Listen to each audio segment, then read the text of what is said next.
নমস্কার বন্ধুরা, আজকে আমি কতিলা মাছের ঝালের রেসিপি নিয়ে চলে এসেছি। চলো কতিলা মাছের ঝালের রেসিপি করতে কি কি উপকরণ লাগে দেখে নাও তোমরা। আমি প্রথমেই মাছটাকে ম্যারিনেট করে নিচ্ছি লঙ্কার গুঁড়ো, হলুদ গুঁড়ো আর লবণ দিয়ে। ভালো করে ম্যারিনেট করে নিয়ে আমি তেলে ভেজে নিলাম। তারপরে আমি কড়াইতে আবারও তেল দিয়ে পরপর উপকরণগুলো দিয়ে ভালোভাবে কষিয়ে নিয়ে তাতে দিয়ে দেবো আমি গুঁড়ো মশলা। দিয়ে দিচ্ছি লবণ, হলুদ গুঁড়ো, লঙ্কার গুঁড়ো, জিরের গুঁড়ো, মিট মশলার গুঁড়ো আর চিনি।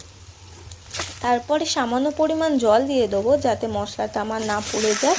তাতে ধনে পাতা কুচি দিয়ে ভালো করে কষিয়ে নিয়ে দিয়ে দেবো আমি পরিমাণ মতন জল। তারপর দিয়ে দিচ্ছি আমি মাছ। তরকারি ফুটে আসলে দিয়ে দেবো আমি গরম মশলার গুঁড়ো আর ধনে পাতা কুচি। আবারও ভালো করে ফুটিয়ে নিয়ে আমি নামিয়ে নেবো।